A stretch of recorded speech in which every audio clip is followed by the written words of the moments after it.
On September 17, 2024, the music producer, executive, and billionaire entertainer Sean Diddy Combs took a walk through New York City. It was a long walk. Throughout the day, he took selfies with fans in Midtown, spent a few hours with his kids, sat by the reservoir in Central Park to take in the sun, and even went to visit Harlem, the neighborhood he grew up in as a kid. It's a strange thing for a celebrity to do, just wandering the streets for hours. But Diddy wasn't just enjoying a relaxing weekend in the city. He was savoring what would most likely be the last hours of his life as a free man. Breaking news tonight, Sean Diddy Combs has been arrested in a Manhattan hotel this evening after a grand jury indicted the music mogul.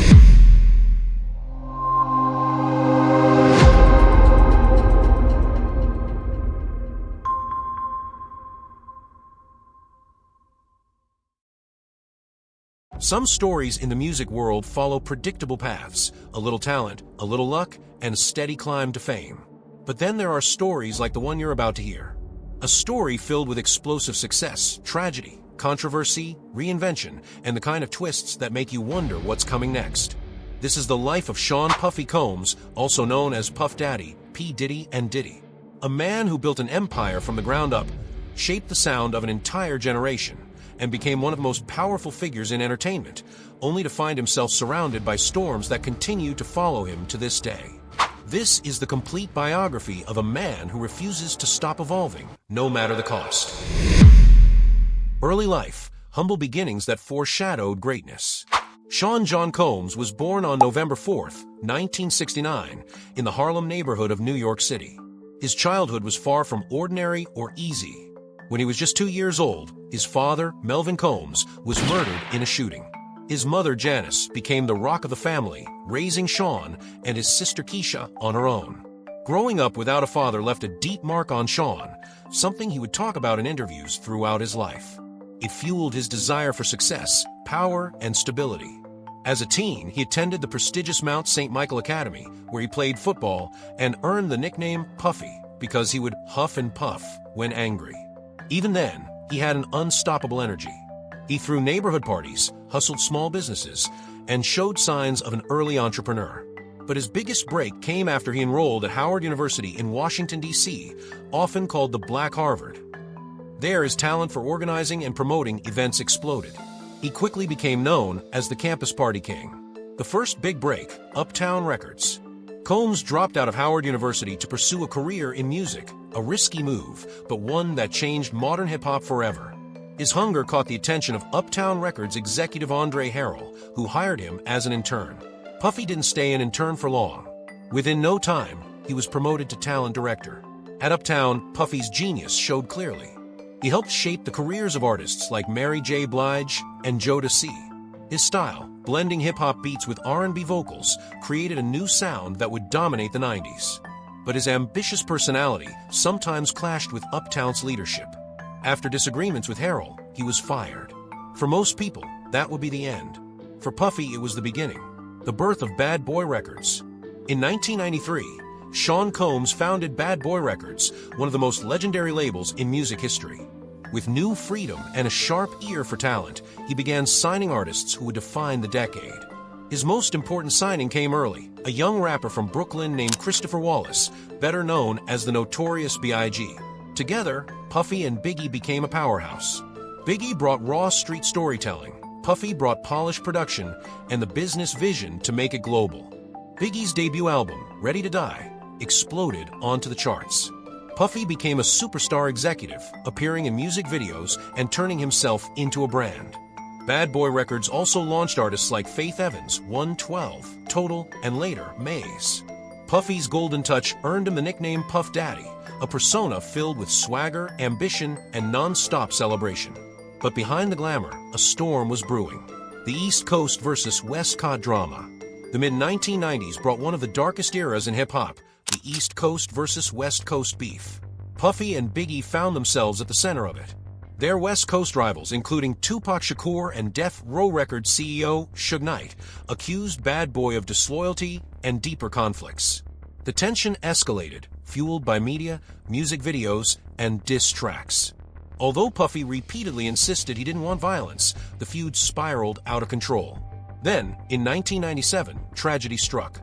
The Notorious B.I.G. was killed in a drive-by shooting in Los Angeles. Puffy lost his biggest star, his closest friend, and the heart of Bad Boy Records. It was a turning point that nearly crushed him. Life after Biggie, reinvention, and a new career. Struck with grief but determined to honor Biggie, Puffy released I'll Be Missing You, a tribute song featuring Faith Evans. It became a massive global hit, but Puffy didn't stop at producing. He stepped fully into the spotlight, launching his own rap career. In 1997, his album No Way Out debuted, powered by hits like Can't Nobody Hold Me Down. Puff Daddy became more than a producer. He became a pop culture phenomenon. Throughout the late 1990s and early 2000s, he kept reinventing himself. Puff Daddy, P Diddy, Diddy, Love, one of his more recent nicknames. His career expanded beyond music. He launched Sean John Clothing, winning multiple awards. He produced reality shows like Making the Band.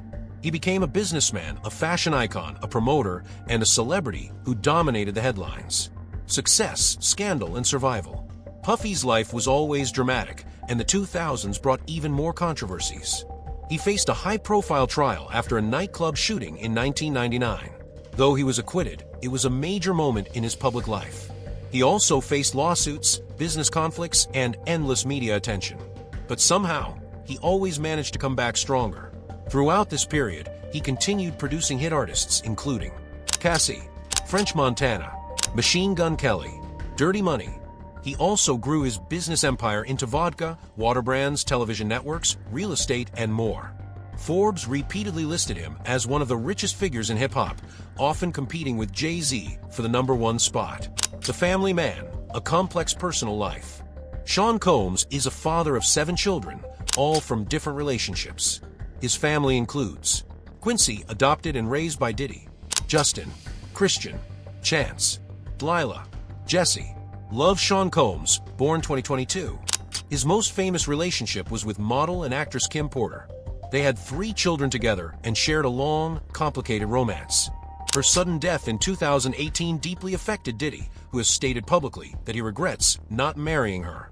The new era, comebacks and rebranding. Even into the 2020s, Diddy refused to fade. He launched Love Records, released new music, and promoted himself as a reinvented man focused on positivity and growth. He also hosted the Billboard Music Awards, invested in black-owned businesses, and continued expanding his influence. But then new controversy surfaced, lawsuits, allegations, and legal battles that brought intense public scrutiny. As of now, these cases and accusations continue to shape his public image. His future remains uncertain, and many wonder what the next chapter of his story will be.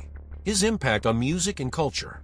No matter how his legacy ultimately ends, Sean Combs changed music forever. He helped build the sound of 90s hip-hop. He turned artists into global superstars. He bridged rap, R&B, and pop in a way no one had done before.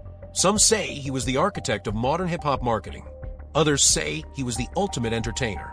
And some see him as a complicated figure whose ambitions sometimes cross dangerous lines. Whatever side people take, one thing is undeniable. He shaped a generation, and he is still one of the most influential figures in entertainment history. The case against Diddy began in earnest when a 17-page federal indictment was filed alleging serious crimes, including racketeering conspiracy, sex trafficking by force or coercion, and transporting individuals for prostitution. The criminal charges were triggered in part by a civil lawsuit filed in November 2023 by one of his former girlfriends, Cassandra Cassie Ventura, who accused him of rape, physical and sexual abuse, and forcing her into group sex events involving escorts. The events at issue reportedly spanned many years, and prosecutors said Diddy used his influence, wealth, and entourage to coerce victims, sometimes across state lines, often during drug-fueled freak-offs, sex parties involving escorts. On May 5, 2025, the trial formally began in federal court in New York. Over the course of nearly 7 weeks, more than 30 witnesses testified, including Ventura and another woman, testifying under a pseudonym, who described detailed and harrowing allegations of abuse, coercion, blackmail, and threats. The prosecution characterized Combs as the head of a decades-long criminal enterprise that used power and fear to force participation in exploitation. Combs denied all wrongdoing and maintained the sexual encounters were consensual, while his defense argued there was no criminal conspiracy. On July 2, 2025, a jury delivered a split verdict. Diddy was acquitted of the most serious charges: racketeering, conspiracy, and sex trafficking by force, fraud, or coercion, but convicted on 2 counts of transportation to engage in prostitution. The convictions carry substantial prison potential, up to 10 years per count, but he avoided the far more severe penalties that sex trafficking or racketeering convictions would have brought. In October 2025, the judge sentenced Diddy to 4 years and 2 months in federal prison, imposed a $500,000 fine, and ordered 5 years of supervised release after. Meanwhile, civil lawsuits, including those alleging sexual abuse, coercion, and misconduct, remain ongoing, meaning this case could continue to unfold for years. At this moment, the case has resulted in a criminal conviction and prison sentence. However, because the most serious allegations were not upheld, many see the outcome as only a partial reckoning. The criminal verdict does not resolve the many civil claims, and public debate continues over consent, power dynamics, abuse, and whether justice has been adequately served. But the music world was changing rapidly. New styles emerged, Southern rap exploded, and the industry became more digital. Still, Puffy adapted. He became the host of MTV's Making the Band, turning his intense coaching style into a television sensation. The show revealed parts of his personality the world had never seen: strict, disciplined, emotional, and deeply invested in creating stars. Conclusion: Sean Puffy Combs' story is far from finished. From Harlem streets to global fame, from heartbreak to triumph, from controversy to reinvention, his life reads like a roller coaster with no brakes. Whether he rises again or faces his biggest downfall, one thing is certain: the world will be watching. If you want more biographies, deep dives, and unbelievable true stories, make sure you like the video and subscribe to the channel. More incredible stories are on the way.